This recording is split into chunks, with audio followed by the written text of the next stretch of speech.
Hola, buenas tardes, bienvenidos a nuestra última charla en este Open Day de Vancouver. Esperemos un momento a que tengamos más asistentes conectados e iniciamos.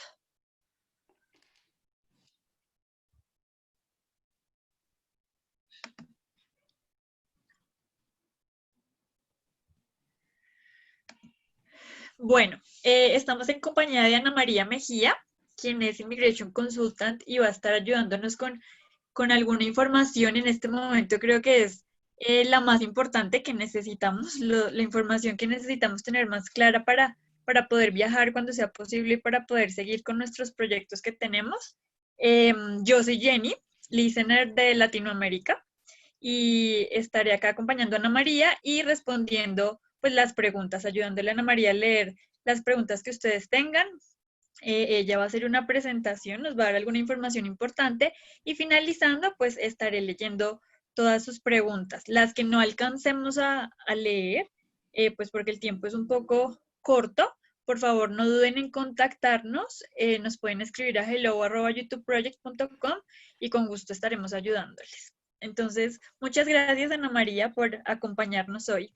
No, Bienvenida. gracias a ustedes. Muchas gracias a ustedes. Encantada de poder participar en esto. Y bueno, la idea es poder darles información, por lo menos, si no completa, por lo menos sí la información básica y que necesitamos como punto de partida para el tema de venir a estudiar a Canadá. Entonces, como dice Jenny, el tiempo es oro, el tiempo es corto, así que voy a Importante también mencionar que es información oficial. Ah, discúlpame. Sí, o sea, información oficial. Yo les cuento un poco de mí, más bien empecemos por ahí. Yo soy Canadian Immigration Consultant, eso significa que tengo la licencia que nos permite el gobierno canadiense poderlos representar y poderlos asesorar en los casos de inmigración en Canadá. Llevo en muchos años aquí en Canadá, 20 años más o menos, y tengo una experiencia de alrededor de 10 años en el tema de inmigración. Soy la fundadora de la firma Canadian Edge Immigration Services y bueno, con mucho gusto, pues aquí estamos para compartir la información, como hablábamos con Jenny al principio, básica para el tema de cómo inmigrar, perdón, cómo aplicar a los permisos de estudio en Canadá y cuál es la ventaja de estudiar en Canadá si pensamos en el futuro en unos planes de residencia permanente. Entonces me va a permitir compartir una presentación que tenemos. Ustedes me dicen, Jenny, me dirás tú si se ve Sí, bien. yo la veo. Sí, está perfecto. Perfecto. Vale, entonces vamos a tocar tres temas, las novedades en los tiempos de COVID, los requerimientos y ventajas de estudiar en Canadá y el tema de como digo, las ventajas de estudiar en Canadá para la residencia permanente. Entonces, vamos a hablar sobre el COVID. O sea, el tema del COVID, como sabemos, pues es un tema que nos ha creado bastantes restricciones para efectos de poder entrar a Canadá, de poder estudiar. Yo supongo que a través del día con los otros panelistas han hablado del tema, pero pues digamos que para resumir, a día de hoy las restricciones de viaje están hasta el día 31 de octubre y salvo las excepciones que el gobierno ha contemplado. Entonces, desde el punto de vista de materia de estudiantes, el gobierno ha contemplado que están exentos de esta restricción y por lo tanto pueden entrar a Canadá los que tienen el permiso de estudio aprobado antes del 18 de marzo, los que tenían ya permiso de estudio expedido y está válido antes de esa fecha, los estudiantes que tengan permiso de estudio aprobado y que vengan desde Estados Unidos.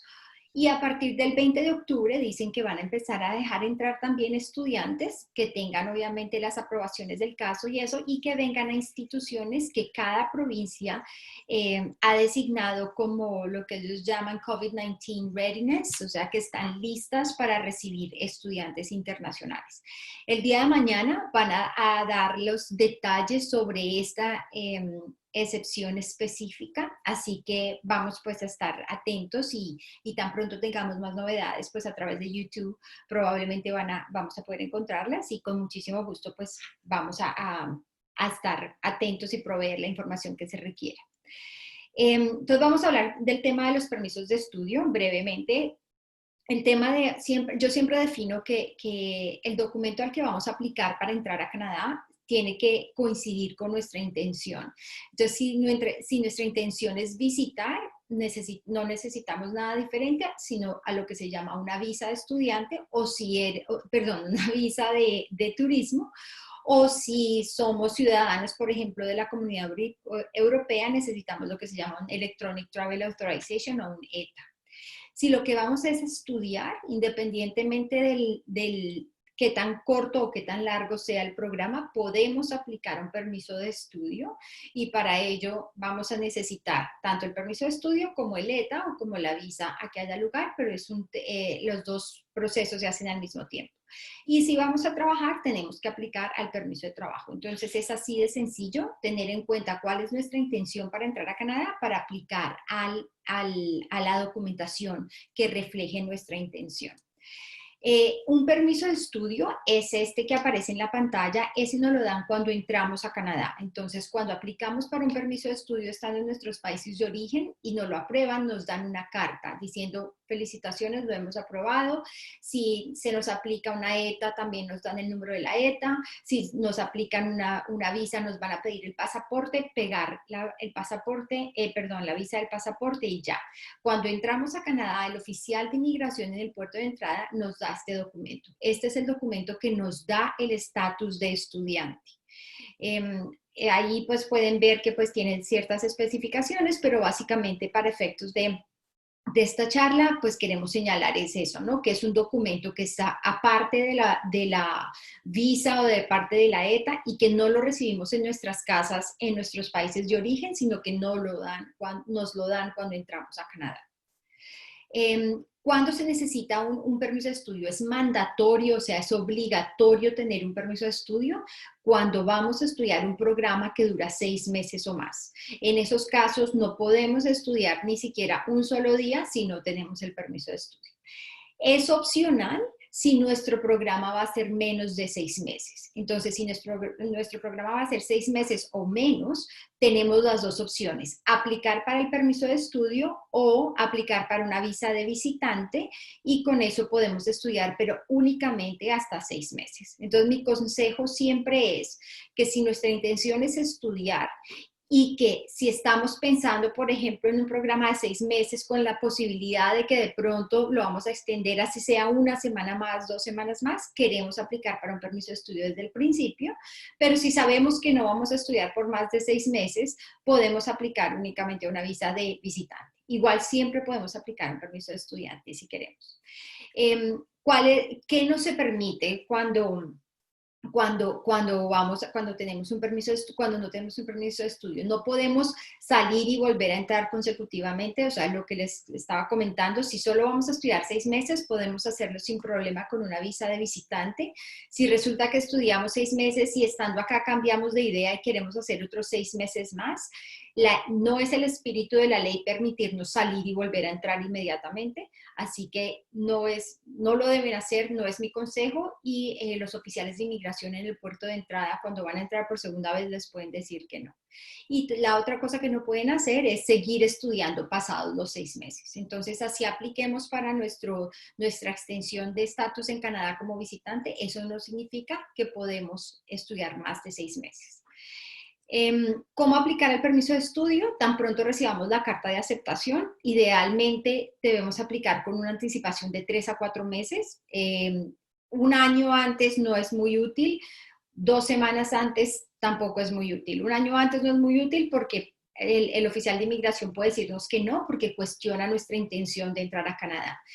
Y aplicar con tanta anticipación. Y 2 semanas no es muy útil porque si resulta, o sea, muy seguramente nuestro permiso no lo van a procesar en 2 semanas, entonces empieza nuestro curso, pero no hemos podido ni siquiera tener una decisión. ¿Cómo? Lo tenemos que hacer en línea. Y aquí, o sea, se puede hacer en línea o en papel, pero, y ese simbolito que tengo en la presentación, todo lo que tenga ese simbolito cuando lo vean es que es una afectación del coronavirus. En este momento lo que dice el gobierno es que tenemos que aplicar todo en línea. El papel es únicamente si no podemos mandar nuestras aplicaciones en línea. ¿Quién puede aplicar? Pueden aplicar los estudiantes directamente o el estudiante designando a alguien autorizado para representarlos, como es el caso de los consultores registrados de inmigración o los abogados. ¿Cuáles son las buenas prácticas para aplicar el permiso de estudio? Como les digo, tenemos que demostrarle al gobierno canadiense que vamos a estudiar. Eso lo hacemos presentando nuestra carta de aceptación a la escuela donde vayamos a estudiar, bien sea condicional o incondicional.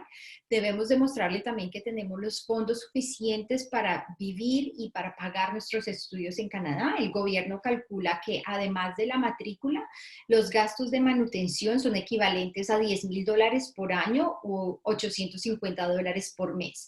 O sea que si mostramos al menos eso, pues deberíamos estar bien. Si podemos demostrar más, mejor. Si no tenemos ese dinero, de pronto nos rechazan la aplicación por no tener los fondos suficientes.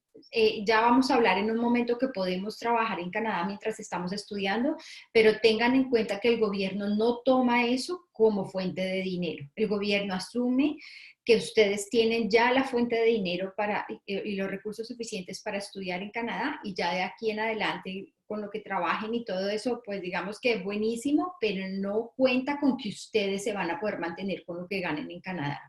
Entonces lo tienen que tener muy en cuenta. Y aparte de eso, yo siempre les aconsejo, no es una obligatoriedad, pero escribamos una carta que le expliquemos en migración qué vamos a hacer, por qué vamos a estudiar lo que vamos a estudiar y cuál es nuestro plan de volver a nuestro país de origen. Recuerden que estamos aplicando un permiso de estudio, que eso es por definición un estatus temporal dentro de Canadá. O sea que nuestro oficial de inmigración tiene que estar convencido que cuando terminemos nuestros estudios vamos a volver al país.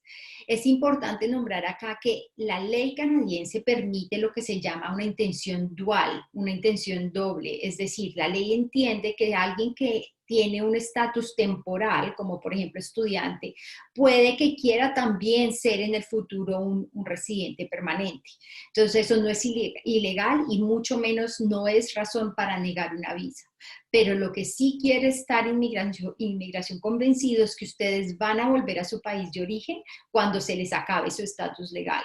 O sea que si son estudiantes y después no se convirtieron, por decirlo de alguna manera, a trabajadores o a residentes, ustedes tienen que convencer a inmigración que ustedes van a volver a su país de origen. Por eso es tan importante que cuando estudiamos y cuando aplicamos para nuestra visa le expliquemos a inmigración por qué es lo que vamos a hacer, nos va a ayudar en nuestro país, o sea, o nos da vínculos con nuestro país de origen y cuál es la intención de volver a nuestro país de origen. Teniendo en cuenta esto, vamos a atarlo con un poquito de lo que ustedes pueden hacer o no, ¿no? Es bastante llamativo el tema que cuando estamos en Canadá podemos trabajar como estudiantes. Entonces, lo primero que tenemos que aclarar es que sí podemos trabajar siempre y cuando no seamos estudiantes de inglés o francés únicamente. Si estamos estudiando inglés o francés, así sea a tiempo completo, la ley no nos da la prerrogativa de de trabajar. Si por el contrario somos estudiantes de universidad o de college, sí podemos trabajar, pero tenemos ciertas limitaciones. Entonces, la primera limitación es que tenemos que ser estudiantes de tiempo completo, tenemos que estar matriculados en una escuela que ellos llaman DLI, Designated Learning Institution, y el programa tiene que ser al menos de 6 meses. Y ese programa nos lleva a la obtención de un grado, un diploma, un certificado. O sea que si tenemos esas 3 características, el gobierno nos permite trabajar, o el gobierno no, perdón, la ley de inmigración nos permite trabajar 20 horas a la semana mientras estemos en clase, tiempo completo cuando estemos en las vacaciones programadas por la escuela. Si además de este panorama, nuestro programa tiene un componente práctico, un componente de pasantía, de co-op, de internship, como quiera que lo llame la escuela, también nos permite trabajar ese tiempo del co-op o del internship y nos permite trabajar tiempo completo. Tenemos que aplicar para un permiso de trabajo para ello, pero se puede hacer. Y la otra prerrogativa para poder estudiar es cuando terminamos nuestros estudios y nuestros estudios han sido las mismas características que les acabo de decir, pero en lugar de 6 meses, de 8 meses o más, la ley de inmigración nos permite aplicar para lo que se llama el Post-Graduation Work Permit o permiso de trabajo de posgraduado, que es básicamente el gobierno nos está diciendo, ustedes ya estudiaron en Canadá, ahora queremos que trabajen y tengan una experiencia laboral canadiense debido a que ustedes ya, o sea, aprendieron o estudiaron o obtuvieron un certificado, un diploma o lo que sea en Canadá. Es una prerrogativa fantástica porque les permite después estudiar, trabajar en Canadá y también lo pueden unir con el tema de la residencia permanente que ya lo vamos a ver en un momentito. Entonces, estas diapositivas están en inglés, el tema, así que discúlpenme, los podemos después hacer en español o lo que sea, pero pues, digamos que para efectos de celeridad, en el caso las dejamos en inglés. El Post-Graduation Work Permit, del que estábamos hablando, que nos da tantas ventajas, tenemos que tener en cuenta cuándo y cómo podemos aplicar para eso. Solo los colleges públicos y las universidades públicas y algunas instituciones privadas de Quebec nos permiten aplicar para ese permiso. Entonces es maravillosísimo, como les digo, qué pena la redundancia de la palabra maravillosísimo, pero realmente es una muy buena prerrogativa para los estudiantes internacionales. Pero si lo que queremos es asegurarnos que después de nuestros estudios vamos a poder tener este permiso de trabajo, desde el principio tenemos que asegurarnos que a la escuela a la que vamos a estudiar es elegible para esos programas. En la página web de inmigración van a encontrar cuáles son las escuelas que son elegibles y las que no son elegibles. Casi que por definición los colegios privados en este momento no son elegibles y los colegios públicos sí son elegibles y casi todas las universidades de Canadá son públicas, salvo contadas excepciones, o sea que yo pensaría que la mayoría de las personas que están viendo esta charla probablemente si van a universidades podrían también ser elegibles. Pero no hace ninguna diferencia si voy a college público o a universidad, para efectos de Post-Graduation Work Permit. No lo dan igual en cualquiera de las dos instituciones, siempre y cuando la institución califique. Solo podemos aplicar este permiso cuando hemos completado el programa, es decir, no lo podemos hacer ni en la mitad, ni dejar el programa para ponerme a aplicar al permiso del Post-Graduation Work Permit. No nos lo van a dar, así que solo podemos aplicar cuando completamos el programa y eso significa cuando nuestro college o nuestra universidad nos da la carta que certifica que hemos completado el programa. No necesitamos esperar a la ceremonia de grado, pero sí necesitamos la confirmación del college que hemos completado los requisitos académicos del programa. El programa tiene que ser al menos de 8 meses y tiempo completo. Y tenemos que ser estudiantes de tiempo completo todo el tiempo. Perdón un momento. Tenemos que ser estudiantes de tiempo completo todo el tiempo. Solo podemos ser estudiantes de medio tiempo en el último término del programa. Eso es importantísimo también porque en mi práctica yo veo que muchos estudiantes hacen un año full time y después se cambian a part time y ahí pierden absolutamente todo el beneficio y no pueden aplicar su Post-Graduation Work Permit. Entonces ya sabemos cuáles son los requisitos. ¿Cuándo puedo yo empezar a trabajar con mi Post-Graduation Work Permit? El día que yo aplico para ese Post-Graduation Work Permit. Me lo van a dar por la misma duración del programa que estudié, es decir, si estudié un programa de 8 meses o un año, me lo van a dar por un año. Si estudié un programa de 2, me lo dan por 2. Y si estudié un programa de 3, me lo dan por 3. Si hice más de 3 años, la máxima duración es 3 años el permiso de trabajo. La política actual de inmigración es que si hice un programa de 2 años en la misma institución, también me da 3 años, pero eso es una política que puede cambiar porque el acto de inmigración, la ley de inmigración dice que el permiso de trabajo es por la misma duración de los estudios, así que tengamos en cuenta eso. Y digamos que lo más llamativo de nuestro Post-Graduation Work Permit es que es el momento, es la gran oportunidad para acumular lo que en Canadá se llama el Canadian Experience Class o experiencia laboral canadiense. Entonces, aunque podemos trabajar mientras estamos estudiando, todo lo que trabajemos mientras estamos estudiando no nos cuenta para efectos de pensar en una residencia permanente bajo la categoría de Canadian Experience Class. Así que por eso es tan importante y tan llamativo. Aquí, como les digo, es un tema tan extenso que por eso estamos hablando rapidísimo. Ojalá esté quedando claro, ya miramos si hay preguntas, pero la idea es poderles por lo menos llevar por el camino de lo que necesitamos. Entonces, primero las novedades del COVID, las básicos de cómo aplicar un permiso de estudio, las ventajas que nos da el permiso de estudio, y esta última fase de nuestra presentación es cómo los estudios nos benefician tanto para la residencia permanente. Entonces, para aclarar conceptos, la residencia permanente es, como su nombre lo indica, la intención de residir permanentemente en Canadá. Para aplicar a la residencia permanente en el sistema, hay dos sistemas, bueno, hablemos del sistema federal, que es básicamente el general, el que aplica para todo el mundo. Yo digo que es como un programa concurso. Primero tenemos que determinar si somos elegibles para alguno de los programas que tiene el gobierno para aplicar. Si sí somos elegibles, pasamos al paso 2, que es lo que se llama Express Entry, que se conoce mucho y la gente habla mucho de Express Entry. Express Entry es la manera en que Inmigración está recibiendo aplicaciones de las personas que son elegibles para aplicar a la residencia.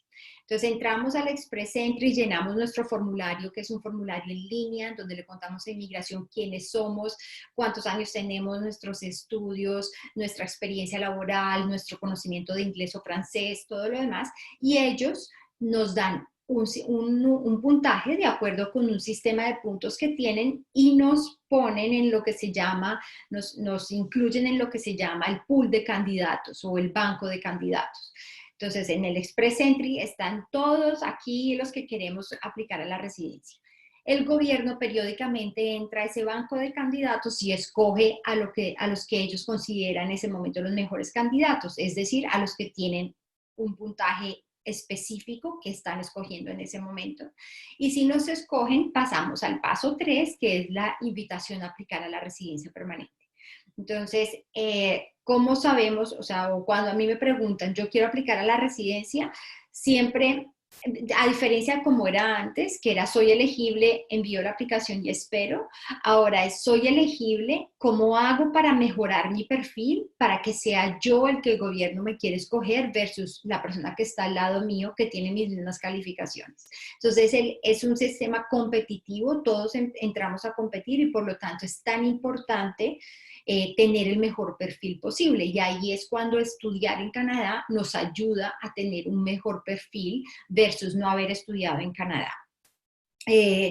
Esto es un cuadrito muy resumido de las categorías de residencia permanente que hay a nivel federal. Está el Canadian Experience Class, que es del que hemos venido hablando, que es básicamente tener al menos 12 meses de experiencia laboral canadiense. Entonces, insisto, si hemos estudiado en Canadá y mientras estamos estudiando eso no nos cuenta, pero después de que estudiamos, aplicamos a nuestro Post-Graduation Work Permit, a partir de ese momento podemos empezar a trabajar y si logramos acumular 12 meses de experiencia laboral teniendo ese permiso de trabajo válido, vamos a ser elegibles bajo la categoría de Canadian Experience Class. Las otras dos categorías, el Federal Skilled Worker y el Federal Skilled Trade Program, están diseñados más que todo para la gente que no está en Canadá, es decir, que no tiene experiencia laboral canadiense, es decir, no ha trabajado para un empleador canadiense. Básicamente, digamos que esos son los requerimientos de las dos clases, las diferencias, perdón, de las dos clases. En ambas clases necesitamos un buen manejo de inglés o francés o de los dos. También en el Federal Skilled Worker nos piden experiencia laboral foránea de al menos un año continuo. En el Canadian Experience Class nos piden, como ya lo dije, nuestra experiencia laboral canadiense no tiene que ser año continuo, pero tiene que ser al menos 12 meses y con permiso de estudio, de trabajo. Y el Federal Skilled Trade es para ocupaciones específicas en lo que ellos llaman trade o ocupaciones, digamos, como de no de entrenamiento, pero como técnicas que también pues sirve para aplicar a la residencia permanente. Entonces, una vez este cuadrito, básicamente la idea es que entendamos y sepamos si somos elegibles para alguna de estas tres categorías. Si sí, pasamos al paso 2, que es el Express Entry. El Express Entry, y estos son como screenshots de lo que aparece en el website, y como para darles a ustedes una idea de los puntajes, y he señalado como esos que se pueden ver afectados cuando estudiamos en Canadá. Por ejemplo, por educación, nos da cierto número de puntos por la educación. Si resulta que ya tenemos nuestro grado, bien sea de universitario, de aprendiz o lo que sea en nuestro país de origen, y venimos a Canadá y estudiamos otro grado, pues nos va a dar más puntos porque ya tenemos 2 diplomas en lugar de uno. El puntaje del language, qué pena el misspelling ahí, pero no me cabía no, la palabra completa, pero en cuanto a idioma, ahí vemos que si tenemos un IELTS de 6 es bueno, pero si tenemos un IELTS de 7 o un IELTS de 8 o más, pues significativamente nos sube el puntaje que nos da. Igual también nos da diferentes puntos si somos solteros o casados. En cuanto, estos son los otros factores, como les digo, que se tienen en cuenta para el Express Entry. Y, por ejemplo, en el Additional Points, en la parte derecha de este slide, si ven señalado, hay un puntaje adicional que se llama Post-Secondary Education in Canada. O sea que si yo tengo un doctorado en mi país de origen, no tengo estos puntos, pero si yo tengo un diploma de 1 o 2 años en Canadá, tengo estos puntos. Entonces, por ahí estudiar en Canadá es que empieza a tener sentido en la medida en que nos da suficiente, o no suficientes, pero puede que nos dé suficientes, pero en todo caso nos da más puntos que si no hubiéramos estudiado en Canadá. Igualmente el Canadian Experience Class, como les contaba, no solo es una categoría de elegibilidad, sino que en el Express Entry nos premian ese Canadian Experience Class.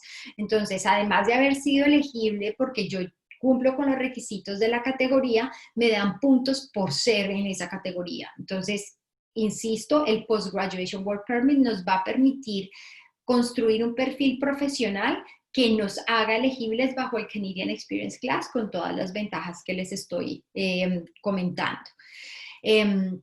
Hay también otros factores que se llaman Skills Transferability, que nos combina educación con conocimiento del lenguaje que escojamos como principal. Nos da también la posibilidad de combinar Canadian Work Experience con educación, Canadian Work Experience con educación foránea. Entonces, estudiar en Canadá nos va a permitir mejorar nuestro examen de inglés o de francés o de los dos idiomas. Nos va a permitir tener una credencial universitaria, de college o universitaria, cualquiera de los dos, que nos va a dar un grado adicional y además additional points, bajo su definición de additional points, de puntos adicionales, y además en el sistema o en esta parte de lo que ellos llaman Skills Transferability también nos va a dar puntos adicionales porque nos permite tener un buen inglés y tener experiencia laboral canadiense. Así que, digamos, ese es el resumen del tema del que hoy estamos hablando. Por lo tanto, insisto, el estudiar en Canadá no solo es una súper buena oportunidad para mejorar nuestro perfil profesional cuando volvamos a nuestro país de origen, pero también se ha vuelto una de las vías más viables, valga la redundancia, y predecibles para poder tener un perfil profesional, un perfil de aplicación lo suficientemente llamativo para que en el futuro nos inviten a la residencia permanente. Aquí está mi información. Si tienen preguntas, si quieren profundizar en el tema, con muchísimo gusto. Insisto, yo soy consultora certificada de inmigración y bueno, encantada de ayudarlos en lo que necesiten. Muchísimas gracias, Ana María. Creo que todos estamos muy felices con la información que nos estás dando, estás resolviendo muchísimas dudas y te voy a hacer pues algunas de las preguntas que nos están escribiendo los asistentes. Perfecto. La primera, José Daniel pregunta, ¿se puede solicitar visa en estos momentos? Se puede aplicar para el permiso de estudio, es decir, se puede solicitar cualquier visa. Se puede específicamente solicitar permiso de estudio y lo que ha dicho Inmigración es que ellos están procesando permisos de estudio no de la misma, no es la misma velocidad o prioridad que lo hacían antes, pero se están procesando, o sea, ellos literalmente están diciendo apliquen, vamos a seguir procesando, pero así no la den, tenemos que pasar a este punto 2 que es, ¿podemos entrar a Canadá o no? Entonces, y eso es un muy buen punto porque ¿qué está haciendo Inmigración? O sea, lo que quiere Inmigración Canadá es que de todas maneras los estudiantes internacionales puedan estudiar en Canadá. Entonces, antes del COVID, para estudiar en Canadá, para considerarse estudiante en Canadá, había que entrar a Canadá. Ahora lo que les están diciendo es, apliquen, y mientras decidimos la aplicación, bien sea porque todavía no se pueden dar las huellas digitales o porque tenemos las fronteras cerradas, ustedes pueden empezar a estudiar en línea si sus escuelas les permiten eso. No les vamos a afectar ninguna ventaja migratoria que les dé el estudiar en Canadá. O sea, es como si en efecto estuvieran dentro de Canadá, pero si no pueden entrar por las restricciones que tenemos, pueden empezar a estudiar. Así que la respuesta concreta es sí, sí se puede.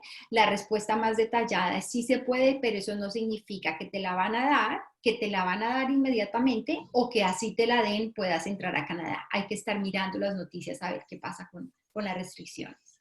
Ok. Constanza pregunta, ¿es posible presentar una carta de financiamiento familiar? Sí, claro que sí. Como les decía, en los elementos de qué necesitamos probar, tenemos que probar que tenemos suficientes fondos para vivir y estudiar en Canadá. Si resulta que yo tengo ahorros toda mi vida y están a nombre mío y están en mi cuenta bancaria a nombre mío, esos son mis ahorros. Si resulta que mis padres o un familiar son los que van a pagar por mis estudios, debemos añadir una carta de nuestro patrocinador confirmando que efectivamente nos están patrocinando y prueba que nuestro patrocinador tiene el dinero suficiente. O sea, la carta sola no va a ser suficiente. Tenemos que demostrar que esa persona que nos dice que nos va a patrocinar tiene el dinero que es suficiente para patrocinar. Ok. A ver, Tamara. Tamara pregunta, si quiero entrar en una universidad pública donde la carrera es de 4 años, ¿tendré que demostrar $40,000 canadienses para poder aplicar a la visa de estudiante?